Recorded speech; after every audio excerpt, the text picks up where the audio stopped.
किसी भी समाज में रिश्ते का एक विशेष स्थान होता है। ये रिश्ते हमें एकजुट रखते हैं, सहारा देते हैं और कठिनाइयों में साथ खड़े होते हैं। लेकिन सभी रिश्ते उतने सच्चे और निस्वार्थ नहीं होते।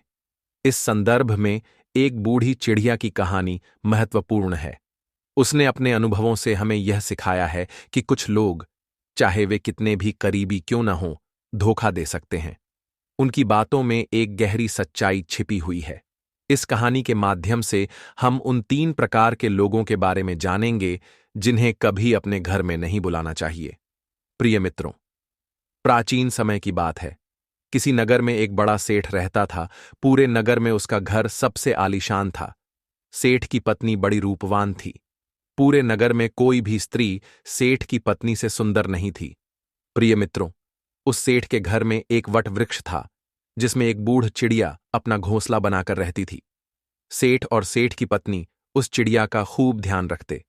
चिड़िया को हर रोज दाना पानी देते और उसे खूब प्यार करते। प्रिय मित्रों, सेठ के घर में कई पुरुष नौकर चाकर थे और सेठ व्यापार के काम से कई दिनों के लिए नगर से बाहर जाता रहता था। प्रिय मित्रों, एक दिन चिड़िया सेठ से कहती है कि सेठ जी, आपको अपनी पत्नी को अकेला छोड़कर नहीं जाना चाहिए। तब सेठ कहता है कि चिड़िया, तुम ऐसा क्यों कह रही हो प्रिय मित्रों? तब चिड़िया कहती है कि सेठ जी, यह बात मैं आपको एक कहानी के माध्यम से बताती हूं। आप ऐसे नहीं समझेंगे। मैं आपको एक कहानी सुनाती हूं प्रिय मित्रों। तब सेठ कहता है कि ठीक है चिड़िया, तुम कहानी सुनाओ। तब चिड़िया अपनी कहानी प्रारंभ करती है और कहती है कि सेठ जी, आप इस कहानी को ध्यान से सुनिए और इन बातों को याद रखिएगा। प्रिय मित्रों, चिड़िया कहानी शुरू करती है। चिड़िया कहती है, किसी राज्य में महाराज वीर प्रताप राज करते थे। राजा प्रताप कुछ सन की किस्म का राजा था। एक बार राजा भ्रमण करते कर जंगल में चले गए। जंगल में घूमते घूमते उनकी भेंट एक सन्यासी से होती है। वह सन्यासी एक पाखंडी था। राजा प्रताप साधु संतों पर बहुत भरोसा करता था। उस साधु को देखकर राजा के मन में कुछ जिज्ञासा उठी। राजा ने सन्यासी को अपना परिचय दिया और पूछने लगा, हे साधु महाराज, आप बहुत पहुंचे हुए मालूम पड़ते हैं। मेरी रानी इस समय गर्भवती है। मैं जानना चाहता हूं कि उसकी कोख से पुत्र होगा या पुत्री। सन्यासी ने कहा, राजन, मैं यह तो नहीं जानता कि तुम्हारी रानी की कोख से पुत्र होगा या पुत्री, पर इतना जरूर कह सकता हूं कि अगर तुम्हारी रानी ने किसी पुत्री को जन्म दिया तो तुम्हारा सर्वनाश हो जाएगा। प्रिय मित्रों, सन्यासी की यह बात सुनकर राजा बड़ा भयभीत हो गया। सोचने लगा कि अगर मेरी रानी ने किसी पुत्री को जन्म दे दिया तो मैं कहीं का नहीं रहूंगा। यही बात सोचकर राजा को बे के नाम से नफरत होने लगी।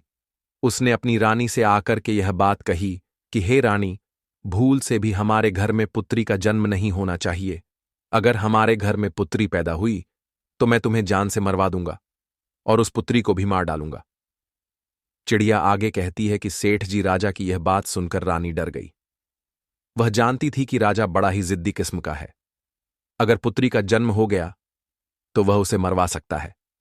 अब तो रानी रोज भगवान से प्रार्थना करती थी कि हे परमात्मा, मुझे पुत्री मत देना, वरना राजा उसे जीवित नहीं छोड़ेंगे।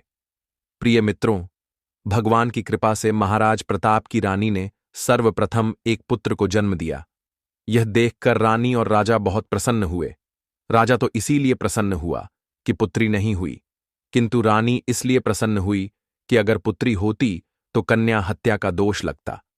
प्रिय मित्रों को कुछ समय बाद रानी ने फिर से गर्भ धारण किया। बच्चे का जब जन्म होने का समय आया, उसी दौरान राजा को किसी जरूरी काम से दूसरे राज्य में जाना पड़ गया और उसे लौटने में कई दिन लगने वाले थे। जाते जाते राजा अपनी रानी से कह गया कि यदि तुम्हारे गर्भ से बेटी का जन्म हो तो उसे मरवा देना, मैं बेटी का चेहरा नहीं देखना चाहता। चिड़िया आगे कहती है कि इतना कहकर राजा तो चला गया और उसे अपने नगर लौटने में कई माह का समय लग गया। लेकिन इसी दौरान रानी ने एक पुत्री को जन्म दिया। जिस बात का डर था वही हो गया। बेटी को देखकर रानी घबरा गई। सोचने लगी कि राजा के आदेश के अनुसार बेटी की हत्या करनी पड़ेगी। यह निंदनीय काम मैं कैसे करूंगी? मैं एक मां हूं और मेरे लिए जितना मुझे बेटा प्यारा है उतनी ही बेटी प्यारी है। अब तो बेटी को देख करके रानी एकदम से रोने लगी और कहने लगी, हे भगवान, अब मैं क्या करूं? कन्या, हत्या का पाप बहुत बड़ा होता है। पूत कपूत हो सकता है, पर माता कुमाता नहीं हो सकती। रानी बहुत बड़े धर्म संकट में फंस चुकी थी। रानी को रोता हुआ देखकर रानी की दाई पूछने लगी, हे रानी, घर में पुत्री हुई है। ये तो बड़े ही सौभाग्य की बात है, पर आप तो बैठी रो रही हो। इसका क्या कारण है प्रिय मित्रों? रानी बोली है, दाई, वास्तव में जो नहीं होना चाहिए था वही तो हो गया। तब रानी ने दाई को पूरी बात बताई कि हमारे महाराज ने इस कन्या को मारने का आदेश दिया है। अब आप ही बताइए कि मैं अबोध बच्ची की जान कैसे ले लूं?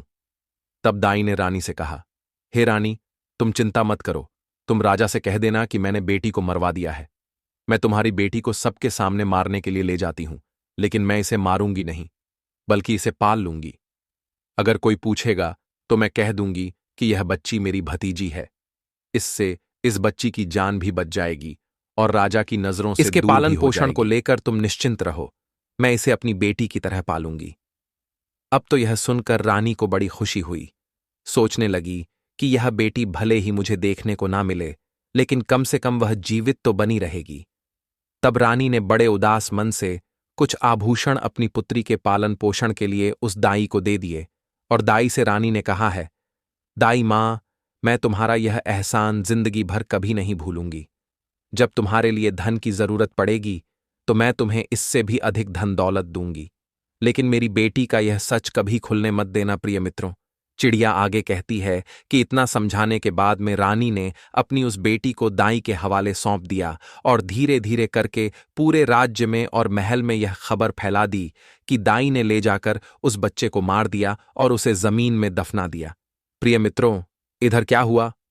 उस बेटी को ले जाने के बाद दाई ने उस बेटी का बहुत अच्छे ढंग से पालन पोषण करना शुरू कर दिया। जब कुछ दिनों के बाद राजा प्रताप अपने राज्य महल में लौटकर आया तो राजा को भी यही बात बताई गई कि आपके जाने के बाद रानी ने एक बेटी को जन्म दिया था और उस बेटी को आपके आदेश के अनुसार मारने के बाद जमीन में दन कर दिया। प्रिय मित्रों, यह सुनकर राजा को बड़ी खुशी हुई। इधर दाई उस बच्ची को अपनी भतीजी बताकर पालने लगी और उस बच्ची को जब भी रानी को देखने की इच्छा होती थी तो दाई उसे लेकर राजमहल में चली आती थी। उस बच्ची को देख करके रानी की ममता उमड़ने लगती। रानी चोरी चुपके उस बच्ची से प्यार कर लिया करती थी। किसी के पूछने पर दाई उसे अपने भाई की लड़की बताती थी। कन्या को देखकर रानी को बड़ा सुकून मिलता था। वह उस दाई को धन वस्त्र आभूषण दे दिया करती थी। इधर रानी के आदेश के अनुसार उस दाई ने बेटी की परवरिश में किसी प्रकार की कोई कमी नहीं छोड़ी। अब तो धीरे धीरे करके वह बेटी बड़ी होने लगी। धीरे धीरे वह जवान होती चली गई। राजमहल में उसका पालन पोषण नहीं हुआ था, एक गरीब दाई के घर में हुआ था, पर फिर भी वह एक सुंदर राजकुमारी की तरह दिखती थी। धीरे धीरे वह सुंदर यवन से संपन्न हो गई। जब वह जवान हो गई तो दाई ने उसे राजमहल ले जाना बंद कर दिया। वह पूरे दिन दाई के घर में ही रहती थी। प्रिय मित्रों, आगे चिड़िया कहती है कि एक दिन राजा प्रताप अपने नगर का भ्रमण कर रहा था। जब उसकी सवारी उस दाई के घर के सामने से होकर निकली तो वह कन्या अपने घर की छत पर खड़ी होकर स्नान करने के बाद अपने केशों को सुखा रही थी। रूपवती तो वो थी ही, उस समय तो और भी ज्यादा सुंदर प्रतीत हो रही थी। हाथी पर बैठे राजा प्रताप की अचानक उस कन्या पर नजर चली गई। उस कन्या को देखकर राजा को बिजली जैसा झटका लगा, क्योंकि वह नव युवती थी। राजा उसकी सुंदरता पर मोहित हो गया। राजा ने उसी समय अपने मंत्री से पूछा कि हे मंत्री, यह राजकुमारी जैसी दिखने वाली कन्या कौन है? मुझे तो उसके रूप ने घायल कर दिया है। अतिशीघ्र इसका पता लगाओ।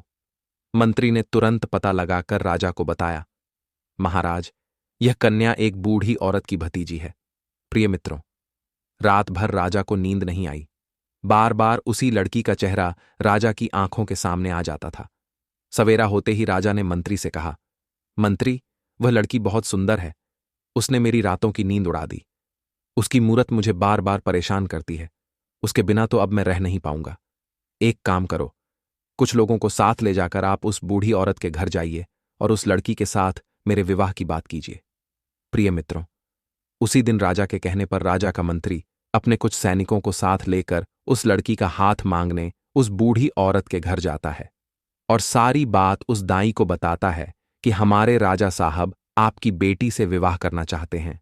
आपकी पुत्री को राजा साहब अपनी रानी बनाना चाहते हैं।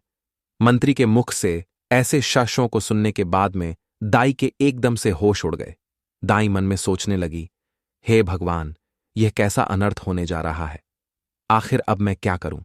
यह कन्या तो उसी राजा की बेटी है और राजा इस बात को नहीं जानता है। अब उसी समय उस बूढ़ी मां ने साफ इनकार करते हुए कहा, भाई, मैं एक गरीब स्त्री हूं। मेरी भतीजी राजा साहब के लायक नहीं है, इसलिए आप दोबारा इस रिश्ते को लेकर कभी मेरे घर मत आना। मंत्री ने, हाँ है मां, तुम कैसी मूर्ख स्त्री हो। राजा के साथ अपनी बेटी का विवाह करने से इनकार कर रही हो। तुझे तो अपना भाग्य समझना चाहिए कि राजा स्वयं तेरी बेटी से विवाह करने का इच्छुक है। मंत्री के बार बार कहने पर भी उस बूढ़ी औरत ने राजा के साथ बेटी का विवाह करने से इनकार कर दिया। हारकर मंत्री वापस चला गया और राजा को सारी बात बताई कि वह बुढ़िया आपके साथ अपनी बेटी का विवाह करने से इनकार कर रही है। प्रिय मित्रों, चिड़िया आगे कहती है कि सेठ जी, इस बार राजा ने और कुछ लोगों को बुढ़िया के घर पर भेजा और उनके द्वारा हजारों तरह के लालच दिए, उसे डराया धमकाया भी, परंतु वह बूढ़ी औरत इस प्रस्ताव के लिए राजी नहीं हुई। बुढ़िया का हठ देखकर राजा एकदम गुस्से से भर गया। राजा ने उसी समय तुरंत ही हुक्म दे दिया कि उस बूढ़ी औरत को पकड़कर हमारे दरबार में लेकर जल्दी से जल्दी आओ। तब राजा का आदेश पाने के बाद में राजा के सिपाही तुरंत ही दौड़े दौड़े गए और उस बूढ़ी औरत को बंदी बनाकर ले आए। बंदी बनाने के बाद दरबार में लाकर उस बूढ़ी औरत की खूब पिटाई की सैनिकों की मार को वह स्त्री बर्दाश्त नहीं कर पाई। कोड़ों की मार पड़ते ही बूढ़ी औरत राजा के सम्मुख एकदम से चीख कर गिर पड़ी और उसने सारी सच्चाई बता दी कि हे महाराज, वह लड़की कोई और नहीं बल्कि आपकी ही सगी बेटी है। आपकी रानी ने मुझे जब उस बेटी को मारने के लिए दिया तो मैंने उस बेटी को मारना ठीक नहीं समझा। मारने की बजाय मैंने उसे अपने घर में रखकर अपने भाई की बेटी बताकर उसे पालना उचित समझा। मैंने ही आपकी बेटी को पाल पोस कर इतना बड़ा कर दिया है। यदि आप अपनी ही बेटी से विवाह करेंगे तो यह बहुत हो जाएगी। प्रिय मित्रों, दाई की बात सुनकर राजा चकित रह गया। उसने अपना माथा पीटा और सोचने लगा, हे भगवान, मैं यह कितना बड़ा पाप करने जा रहा था।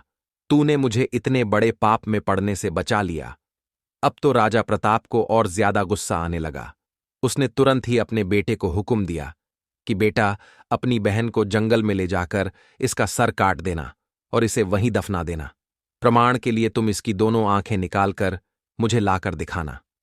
प्रिय मित्रों, उस राजा का एक बेटा था जो उस लड़की से बड़ा था। अब वह भी जवान हो चुका था। अपने पिता की ऐसी बातों को सुनने के बाद में राजकुमार जो था वह एकदम से परेशान हो गया। सोचने लगा, पिताजी ने मुझे बहुत ही पाप का कार्य सौंपा है। इतने वर्षों के बाद तो मुझे मेरी बहन मिली है और उसे मैं अपने ही हाथों मार डालूं। भगवान कभी मुझे क्षमा नहीं करेंगे। हे भगवान, यह पाप मुझसे न कराओ। अब तो राजकुमार सोच सोचकर बड़ा दुखी होने लगा। मन में सोचने लगा कि किस प्रकार अपने हाथों से अपनी बहन का कत्ल करूंगा, किस तरह मैं अपनी बहन की आंखें निकलूंगा। यदि मैं बहन का कत्ल करने से मना करता हूं तो राजा बहुत बड़ा जिद्दी है, वह मुझसे नहीं तो किसी और से मेरी बहन को मरवा ही देगा। प्रिय मित्रों, अब तो मजबूर होकर के राजकुमार अपनी बहन को लेकर जंगल की ओर चलने लगा, क्योंकि उसे जाना ही था। उसके पिता का जो आदेश था बहन को जंगल में ले जाते समय, अब तो भाई का प्यार बहन के लिए उमड़ पड़ा और कहने लगा, हे बहन, किसी भी सूरत में मैं तुम्हारा कत्ल नहीं करूंगा। मैं तुम्हें यही जंगल में छोड़ देता हूं। अब आगे तुम्हारी किस्मत रही कि वह तुम्हारे साथ क्या करती है। तब बहन ने जवाब दिया, भैया तुम मुझे मार दो और मारकर मेरी आंखें निकालकर पिताश्री को ले जाकर दिखा दो, और यदि तू मेरी आंखें निकाल करके नहीं ले जाएगा तो हमारा पिता तुझे भी मार देगा। प्रिय मित्रों, उस समय वे दोनों भाई बहन एक दूसरे से लिपट कर बहुत रो रहे थे। उनके ऊपर दुखों का पाहा टूट पड़ा था। उन्हें कुछ समझ में नहीं आ रहा था कि वे क्या करें। अंत में राजकुमार इस नतीजे पर पहुंचा। उसने निश्चय कर लिया कि वह अपनी बहन को नहीं मारेगा। उसने अपनी बहन को समझाया कि बहन, मैं तुम्हें इस जंगल में छोड़े जा रहा हूं। आगे भगवान मालिक है कि वह तुम्हारे साथ क्या करेगा। मैं कोई नाना कोई बहाना पिताजी के सामने बना दूंगा। इतना कहकर के उसने अपनी बहन को वहीं जंगल में छोड़ दिया और आगे के लिए चल पड़ा। आगे जाकर उसे जंगल में एक हिरण दिखाई दिया। उसने तुरंत उस हिरण का वध किया और उसकी दोनों आंखें निकाल लीं। उसके बाद वह अपने पिता के समक्ष पहुंचा और वही हिरण की दोनों आंखें दिखाते हुए कहा, पिताजी, मैंने बहन को मारकर एक नदी में फेंक दिया है। वे आंखें देख करके राजा को भी भरोसा हो गया कि वास्तव में मेरे पुत्र ने उस लड़की को मार दिया है। सुनकर राजा बड़ा प्रसन्न हुआ। इधर रानी ने अपने बेटे को अपने पास बुलाया और पूछा, बेटा, क्या तू सच में अपनी बहन को मारकर आया है? तब राजकुमार कहता है, हे मां, मैं तुमसे झूठ नहीं बोलूंगा। मैंने अपनी बहन को नहीं मारा, बल्कि मैं उसे जंगल में छोड़कर चला आया हूं। यह सुनकर रानी को बड़ा सुकून मिला। भगवान से प्रार्थना करने लगी, हे भगवान, तुम्हारा बहुत बहुत धन्यवाद जो तुमने मेरे बेटे को सद्बुद्धि दी। मेरी बेटी जंगल में अकेली भटक रही होगी, तुम उसकी रक्षा करना और उसे ऐसी जगह पर लगा देना कि उसके जीवन की नया पार हो जाए। जब उसे जन्म दिया है तो वह अपना पूरा जीवन जीकर ही मृत्यु को प्राप्त हो। प्रिय मित्रों, इधर राजकुमारी जंगल में पत्ते फूल खाकर धीरे धीरे करके अपना गुजारा करने लगी। पेड़ पत्थर और कटीली झाड़ियों के बीच घूमते घूमते उसके वस्त्र बिल्कुल फट चुके थे। वह अर्धनग्न अवस्था में उसी जंगल में भटक रही थी। कई दिन उसे जंगल में बीत चुके थे। एक दिन ऐसा भी आ गया कि उसके शरीर पर कोई भी वस्त्र नहीं बचा। वह वृक्षों से फल फूल खाकर अपना दिन गुजारती थी और घनी झाड़ियों के बीच छिपकर सो जाती थी। एक दिन उसी जंगल में एक दूसरे राज्य का राजा चंद्रभान शिकार खेलने के लिए आया। इधर राजकुमारी वृक्षों से फल तोड़कर खा रही थी। जैसे ही उसके कानों में घोड़े की आवाज पहुंची तो राजकुमारी घनी झाड़ियों के बीच छिपकर बैठ गई। सहयोग से राजा उसी वृक्ष के नीचे आकर विश्राम करने के लिए बैठ गया। अचानक राजा की नजर उन झाड़ियों के बीच गई। उसने देखा कि झाड़ियों के बीच कोई बैठा है। किसी मनुष्य की आकृति नजर आ रही थी। राजा ने फौरन आवाज लगा, तुम कौन हो और इन झाड़ियों के बीच में क्या कर रहे हो? तुम जो भी हो, फौरन बाहर निकल कर आओ। मैं तुम्हें विश्वास दिलाता हूं, मैं तुम्हें कोई हानि नहीं पहुंचा। ऊंघ राजा की बात सुनकर झाड़ियों के बीच से राजकुमारी ने आवाज दी, हे रागीर, मैं एक दुखी लाचार स्त्री हूं। मेरे बदन पर वस्त्र नहीं है, मैं निर्वस्त्र हूं। यदि तुम कोई वस्त्र मुझे दे दो तो मैं उसे पहनकर बाहर आ जाऊंगी। प्रिय दर्शकों, किसी स्त्री की आवाज सुनकर राजा आश्चर्यचकित था कि इस जंगल के बीच में भला यह स्त्री क्या कर रही है। जरूर किसी दुख की मारी होगी। तब राजा ने जो चादर अपने गले में डाले था उसे झाड़ियों के बीच फेंक दिया और उसके बाद उस राजकुमारी ने अपने बदन को उस चादर से अच्छी तरह से ढका और उसके बाद वह राजा चंद्रभान के सामने आई। राजा ने जब उसकी सुंदरता को देखा तो वह उसे देख ताही रह गया। सोचने लगा, वह इतनी सुंदर स्त्री मैंने अपने जीवन में पहले कभी नहीं देखी है। किसने इसे जंगल में छोड़ दिया है?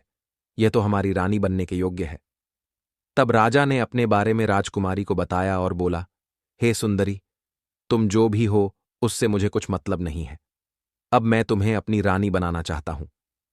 राजा की बात सुनने के बाद में वह राजकुमारी भी उसकी पत्नी बनने के लिए राजी हो जाती है। कहते हैं, डू को तिनके का सहारा ही बहुत है। यहां तो फिर भी एक राजकुमार था जो उसे अपनी पत्नी बनाना चाहता था। चिड़िया आगे कहती है कि सेठ जी, इसके बाद राजा उस कन्या को अपने घोड़े पर बैठाकर अपने राज्य में आया तो सबसे पहले वह अपने पिता के समय के एक बुजुर्ग मंत्री के घर पहुंचा और उस लड़की को उस बुजुर्ग मंत्री के घर छोड़ दिया और उससे कहा कि हे काका, आप ऐसा समझो कि यह तुम्हारी बेटी है और मैं इस लड़की से विवाह करूंगा। यदि मैं ऐसे अपने महल में इसे ले जाता हूं तो लोग कहेंगे कि राजा किसी को कन्या को भगा लाया है। इससे मेरी मान प्रतिष्ठा पर ठेस पहुंचेगी। मैं इससे विधि विधान के अनुसार विवाह करके इसे अपने घर ले जाना चाहता हूं। तब तक यह तुम्हारे घर तुम्हारी बेटी बनकर रहेगी और मैं कल कई लोगों के साथ तुम्हारे घर पर रिश्ता मांगने आऊंगा और फिर इसे ब्याह कर अपने घर ले जाऊंगा। तब मंत्री ने जवाब दिया, महाराज, यह आपकी अमानत है और यह अब मेरी बेटी है। जब आपका मन करे तब आप इसे ब्याह कर ले जाना। मैं तब तक इसका ठीक से ख्याल रखूंगा। प्रिय मित्रों, अगले दिन राजा का सेनापति और उसका मंत्री उस बूढ़े मंत्री के घर पर गए और उस राजकुमारी का अपने राजा के लिए हाथ मांगा। फिर उसके बाद 1-2 दिन में उसकी मंगनी और विवाह भी कर लिया। विवाह करने के बाद राजकुमारी राजा चंद्र की पत्नी बनकर रहने लगी। अब तो दोनों बहुत ही प्रसन्न थे। राजा सुंदर रानी पाकर खुश था और राजकुमारी घर और पति पाकर प्रसन्न थी। राजा चंद्रभान ने शादी के बाद भी अपनी पत्नी से कभी उसका परिचय नहीं पूछा। इसी प्रकार दोनों को एक साथ रहते रहते 2 वर्ष बीत गए। धीरे धीरे वह समय भी आ गया जब रानी ने पुत्र को जन्म दिया। अब तो राजा चंद्रभान और भी ज्यादा खुश हो गया। एक दिन राजा ने अपनी रानी से पूछा, हे प्रिय, अब हम दोनों एक पुत्र के माता पिता बन चुके हैं। हमारा संबंध अटूट हो गया है। अब तुम मुझे अपने कुल खानदान और अपने अतीत के बारे में समझाओ। तब राजकुमारी ने किसी प्रकार से उस बात को टाल दिया। इसी प्रकार से कई वर्ष बीत गए। कुछ समय बाद रानी ने फिर एक पुत्र को जन्म दिया। तब राजा ने फिर से अपनी रानी से वही बात दोहराई। राजकुमारी अपने बीते कल की बातें अपने पति को नहीं बताना चाहती थी, लेकिन राजा ने उनका अतीत जानने की बहुत इच्छा जताई। रानी भी जानती थी कि राजा साहब उनसे बहुत प्रेम करते हैं। तब राजकुमारी ने राजा के पूछने पर अपने जीवन की सारी कहानी सच सच कह सुनाई।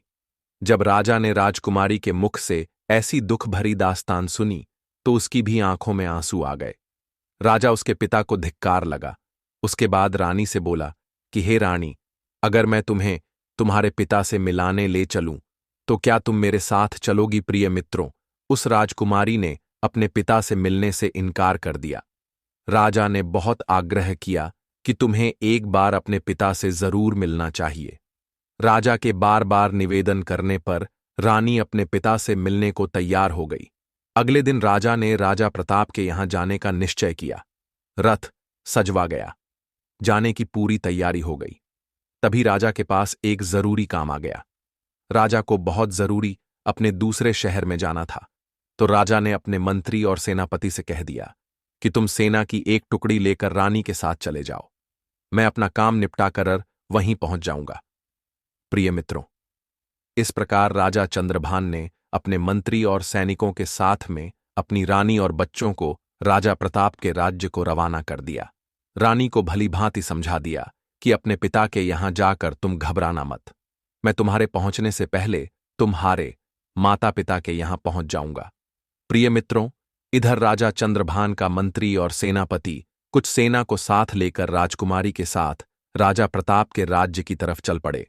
राजा चंद्रभान के राज्य से राजा प्रताप का राज्य काफी दूर था, इसलिए चलते चलते रास्ते में ही उन्हें शाम हो गई। एक जगह पर उन्होंने अपने डेरा तंबू जमा दिए। रात भर वहीं रुकने का निश्चय किया। प्रिय मित्रों, जहां पर राजकुमारी का डेरा लगाया गया था, उसी जगह पर मंत्री ने भी अपना डेरा लगा दिया। ठीक उसके बराबर में मंत्री का डेरा देखकर के राजकुमारी ने जवाब दिया, हे मंत्री, क्या तुम जानते हो कि मैं एक राजा की बेटी हूं और एक राजा की पत्नी भी? तुम मेरे बराबर में यह डेरा क्यों लगवा रहे हो? तुम अपना डेरा ले जाकर कहीं दूसरी जगह लगाओ। तब मंत्री ने जवाब दिया, है रानी साहिबा, महाराज ने हमें आपकी देख के लिए भेजा है। यदि आपको और आपके बच्चों को कुछ हुआ तो हम राजा को क्या जवाब देंगे? प्रिय मित्रों, इधर राजकुमारी के बार बार मना करने पर मंत्री बिल्कुल नहीं माना। फिर क्या हुआ? इधर शाम को सबने खाना खाया। रात्रि का समय हो गया। सभी लोग पैदल यात्रा चलकर आए थे। हारे थके होने के कारण वे सब जल्दी ही सो गए। रात्रि के दूसरे पहर में मंत्री जो था राजकुमारी के डेरे में घुस आया। जैसे ही मंत्री राजकुमारी के डेरे में घुसा तो तुरंत ही एकदम से राजकुमारी उठकर बैठ गई। वह मंत्री की बुरी मनसा को भांप गई थी। अब तो राजकुमारी को अंदाजा हो गया था कि मंत्री के मन में किसी न किसी प्रकार का जरूर खोट है। जैसे ही मंत्री को राजकुमारी ने अपने डेरे में देखा तो एकदम से ललकार कर बोली, खबरदार, जो मुझे छुआ तो डेरे से तुरंत बाहर निकल जाओ। रानी ने मंत्री को बार बार डेरे से बाहर जाने के लिए कहा, लेकिन मंत्री ने कोई बात नहीं मानी। मंत्री धीरे धीरे करके आगे बढ़ता ही चला गया। तब राजकुमारी ने जवाब दिया, हे दुष्ट मंत्री, क्या तुम्हें अंदाजा है कि तुम यह क्या करने जा रहे हो? भलाई चाहते हो तो अभी डेरे से बाहर निकल जाओ। प्रिय मित्रों, उस राजकुमारी की बात मंत्री ने अनसुनी कर दी। तब उसी समय पर राजकुमारी ने अपने बड़े बेटे को मंत्री के सामने कर दिया और बेटे को सामने खड़ा करने के बाद में राजकुमारी ने मंत्री को भगवान और बेटे की दोहाई दी, कसम दी, लेकिन वह पीछे लौटने के लिए मंजूर नहीं हुआ। उस मंत्री के दिमाग में शैतान घुस चुका था। वह वासना में अंधा हो चुका था। उस समय उसे कुछ दिखाई नहीं दे रहा था। उसके दिल और दिमाग में रानी का सुंदर चेहरा बसा हुआ था। मंत्री एकदम आगे बढ़ा और तलवार निकालने के बाद राजकुमारी के बड़े बेटे का सिर धड़ से अलग कर दिया। बेटे का सिर कटने के बाद में राजकुमारी तुरंत ही समझ गई कि यह दुष्ट मंत्री अब नहीं मानेगा, तो अपनी लाज बचाने के लिए रानी ने कुछ नरम रुख अपनाते हुए कहा, तुम थोड़ी देर ठहरो, मैं अभी आती हूं। उसके बाद में जो तुम्हारे मन में हो वह तुम कर लेना। इतना कहने के बाद में रानी उस डेरे से बाहर निकल गई और वहां से भागकर जंगल में चली गई। सुबह होने तक रानी झाड़ियों में छुपी रही और जब वह सुबह होने पर लौटकर अपने डेरे में आई तो उसने क्या देखा कि उसके बेटे का सिर कटा हुआ पड़ा है। अपने बेटे की लाश देखने के बाद में अब तो रानी की हालत और भी ज्यादा खराब हो गई, लेकिन वह कर भी क्या सकती थी। उस शैतान के सामने वो बेवस थी। बेटे की मृत्यु का गम अपने मन में छुपाए वह उनके साथ आगे को चल पड़ी। चलते चलते जब वह शाम के होने पर एक जगह पर और रुके, अब तो दूसरी रात के लिए अगला डेरा डाला गया, तो राजकुमारी के डेरे के पास में सेनापति ने अपना डेरा लगाया। तब राजकुमारी ने उस सेनापति को बुलाकर कहा कि तुम अपने डेरे को यहां से दूर हटा करके लगवा हो। तब सेनापति ने जवाब दिया, हे राजकुमारी, मेरी जिम्मेदारी है कि मैं आपकी सुरक्षा करूं।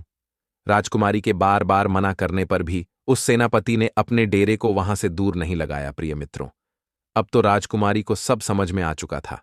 इस चिंता को लेकर राजकुमारी पूरी रात सोई नहीं।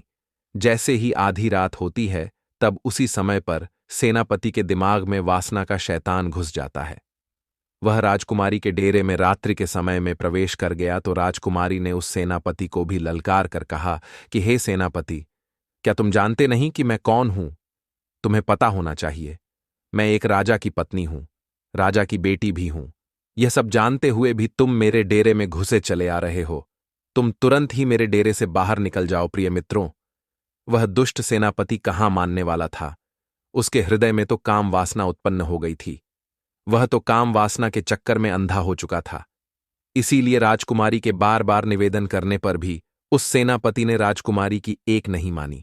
जब वह रानी की ओर बढ़ने लगा तो राजकुमारी ने अपने छोटे बेटे बटे को उस सेनापति के सामने खड़ा कर दिया और उसकी कसम दी कि तुझे मेरे बेटे की कसम है, यदि तुमने मेरे ऊपर बुरी नजर डाली भी तो राजकुमारी के इन शब्दों को सुनने के बाद में उस सेनापति ने अपने म्यान से तलवार निकाली और उस छोटे से बेटे का सर काट करके अलग कर दिया। इस प्रकार से राजकुमारी के दूसरे बेटे का भी सिर कट गया। तब उसी समय पर राजकुमारी ने कहा, है सेनापति, तुम थोड़ा सा रुको, मैं अभी आती, उसके बाद में जो तुम्हारी इच्छा हो वह तुम मेरे साथ कर लेना। प्रिय मित्रों, चिड़िया आगे कहती है कि सेठ जी, अब तो राजकुमारी वहां से भाग निकली और भागते भागते वह जंगल में चली गई। आगे जाकर उसे एक गहरी नदी दिखाई दी। अब तो राजकुमारी ने मन में यह दृढ़ निश्चय कर लिया कि जब मेरी संतान ही नहीं रही, मेरे बच्चे ही नहीं रहे, तो फिर ऐसे में मैं जीकर क्या करूंगी। ऐसा निश्चय करके वह मरने के उद्देश्य से नदी में कूद गई, परंतु पानी का बहाव इतना तेज था, जैसे ही रानी उस नदी में कूदी तो पानी का बहाव उसे एकदम खींच ले गया। जंगल के एक छोर पर नदी बहती हुई जा रही थी। नदी में बहते बहते वह जंगल के उसी किनारे पर जाकर लगी। सुबह हो चुकी थी।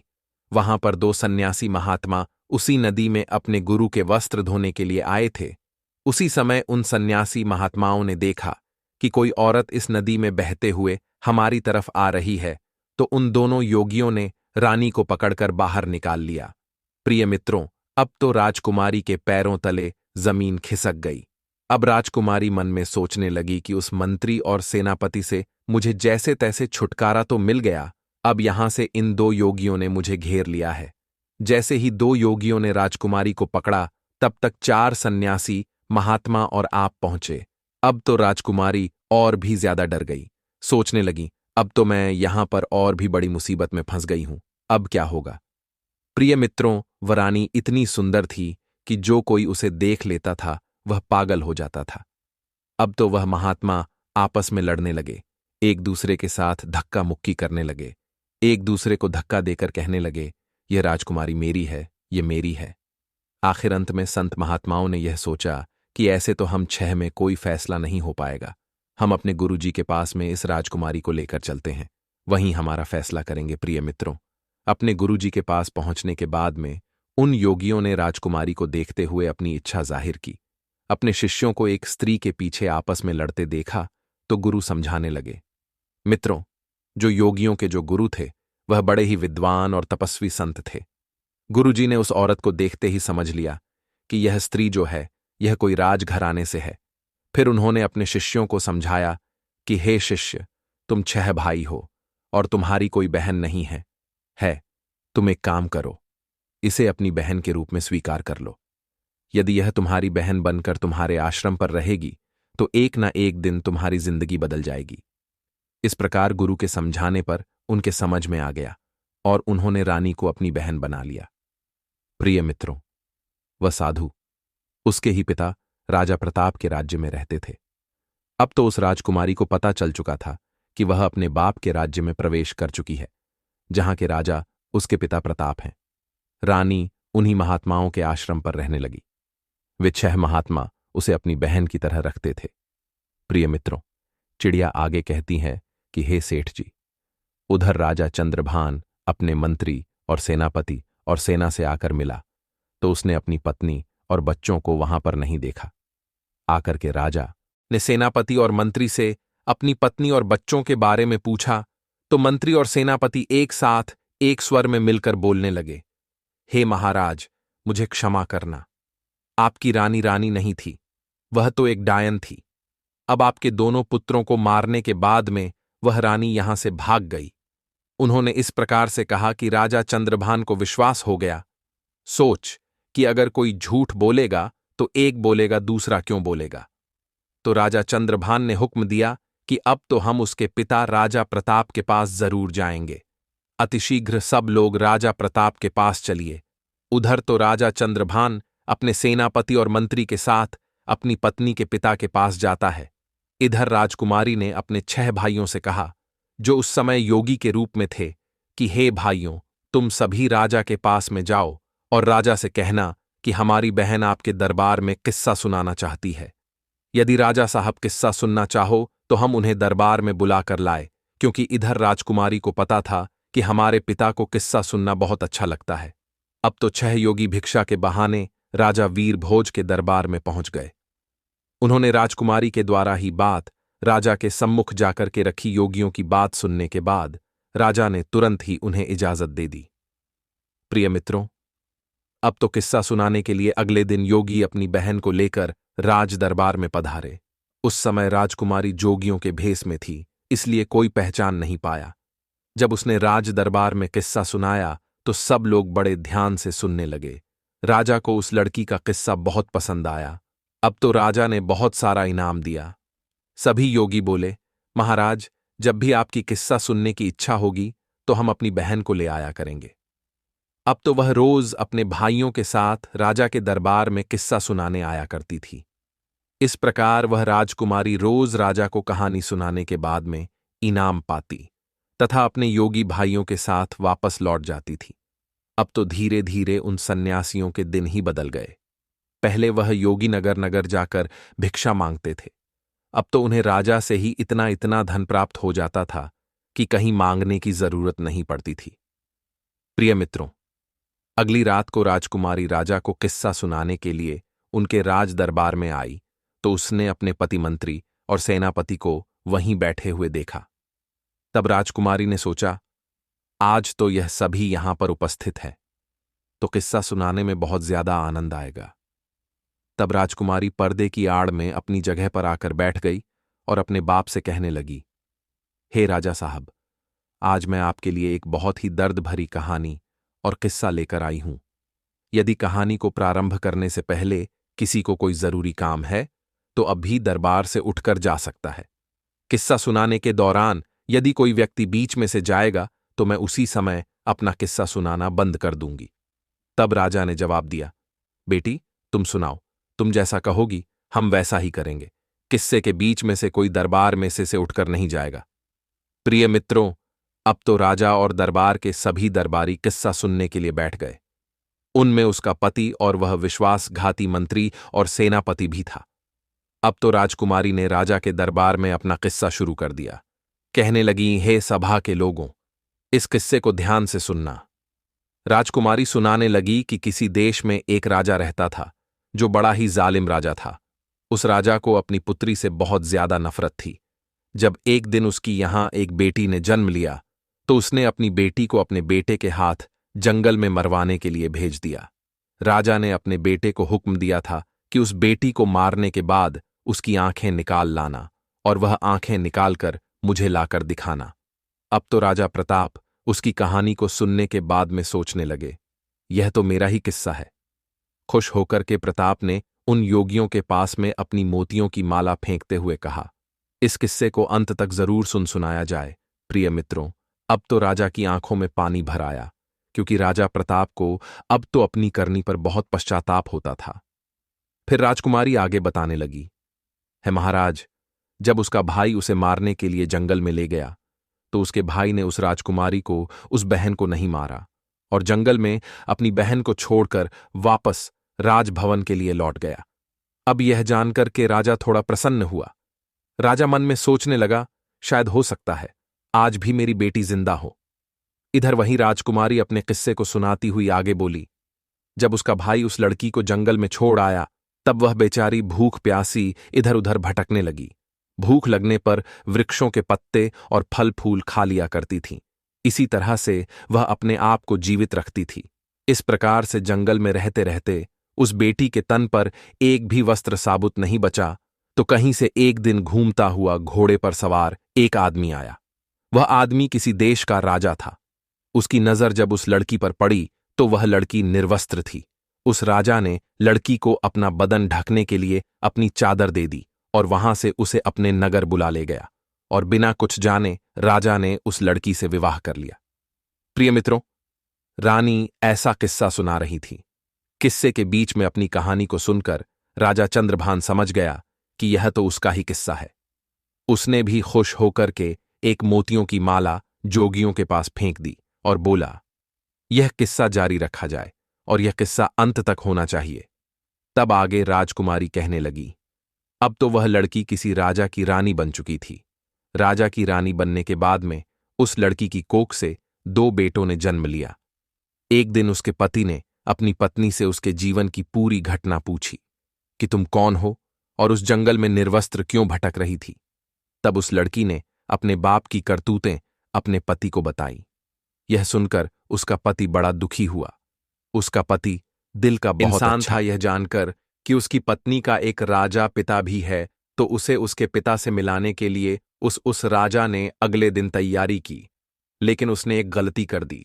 उसने अपनी पत्नी और बेटों की सुरक्षा के लिए स्वयं ना जाकर अपने मंत्री और सेनापति को उसके साथ भेज दिया और यह उसकी सबसे बड़ी भूल थी, क्योंकि कहते हैं चाहे कोई कितना ही सगा क्यों ना हो, अपनी जवान स्त्री, जवान बहन, जवान बेटी को किसी दूसरे पर भरोसा करके उसके साथ भेजना नहीं चाहिए और ना ही उसके पास छोड़ना चाहिए, चाहे वह कितना ही वफादार और विश्वास पात्र हो। मगर जब वासना दिमाग पर हावी होती है तो सारी वफादारी, सारा विश्वास धरा रह जाता है और स्त्री तो वैसे भी पुरुष के लिए आकर्षण का केंद्र होती है। अगर वह अकेली किसी अन्य पुरुष के साथ जाती है या ठहरती है तो उसके मन में काम रूपी विचार आ ही जाता है। भूलकर भी कभी अपनी बहन बेटी किसी अन्य के साथ नहीं छोड़ना चाहिए, खास करके तब तो और भी नहीं छोड़ना चाहिए जब कोई पुरुष जवान हो, सुंदर हो, अकेला हो। कहते हैं स्त्री धन और विद्या, यह जिसके पास रहती है उसी की हो जाती है। राजकुमारी इधर राजा प्रताप के दरबार में अपना किस्सा सुना रही थी। राजा प्रताप और राजा चंद्रभान उस किस्से को बड़े ध्यान से सुन रहे थे। राजकुमारी आगे कहती है कि उधर उस राजा ने अपनी पनी और बच्चों को मंत्री और सेनापति के साथ भेज दिया। सफर ज्यादा लंबा था। चलते चलते जब रास्ते में सूर्यास्त हो गया तो उन्होंने वहीं रुकने का निश्चय किया। मंत्री ने अपना डेरा रानी के डेरे के बराबर में लगवाया। रानी ने इसका बहुत विरोध किया, पर वह नहीं माना तो रात्रि के समय में मंत्री ने उस राजकुमारी के साथ में दुष्कर्म करने की सोची। राजकुमारी के बार बार निवेदन करने पर भी वह दुष्ट मंत्री नहीं माना, बल्कि उसने राजा के बेटे का भी कर दिया। जब बेटे का कत्ल कर डाला तो रानी अपना धर्म बचाने के लिए मंत्री से वाहना बनाकर जंगल में भाग गई। रात उसने जंगल में गुजार कर जैसे तैसे उस बेचारी ने अपने पतिव्रत धर्म को बचाया। जब दूसरे दिन को रानी अपने डेरे में वापस आई तो उसे अपने बेटे की लाश भी नहीं मिली। जैसे जैसे कहानी आगे बढ़ती जा रही थी तो उधर मंत्री के होश खराब होते जा रहे थे। अब तो धीरे धीरे के वह मंत्री भी बहाना बनाते हुए राजा के दरबार से उठकर जाना चाहता था, तो राजा ने तुरंत ही उसे डांट कर बैठा दिया। तब रानी आगे सुनाने लगी। अब दूसरे दिन को जब वह वहां से आगे को चले और एक जगह रास्ते में फिर डेरा तंबू लगाए तो उस राज सेनापति डेरे में घुसकर दुष्कर्म की लालसा से रानी के पास जा पहुंचा। रानी ने पहले तो उसे खूब ललकार कर समझाया कि वह यहां से चला जाए, लेकिन वह दुष्ट लौटने को तैयार नहीं हुआ। रानी ने उसे अपने छोटे बेटे की कसम दी। यह कहानी सुनकर सेनापति भी घबराने लगा। सोचने लगा, यह तो मेरा भेद खुल रहा है। वह भी उठकर भागने को हुआ तो राजा ने डांट कर उसे भी बैठा दिया। राजा चंद्रभान ने कहा, क्यों भाई, सच्चाई तुमसे सुनी नहीं जा रही? क्या सेनापति भी अपना मूंग लटकाकर चुपचाप बैठ गया? इधर किस्सा जारी था। राजकुमारी कहने लगी, फिर उसके बाद सेनापति ने भी रानी के छोटे बेटे का कत्ल कर दिया। वह गलत भाव लेकर रानी के पास बढ़ता गया तो उसी समय पर किसी न किसी प्रकार से वह राजकुमारी अपनी जान बचा करके वहां से भाग निकली और वहां से एक नदी में कूद गई। लेकिन उसकी किस्मत ने वहां पर उसका साथ नहीं दिया। वह बेचारी जिंदा बच गई।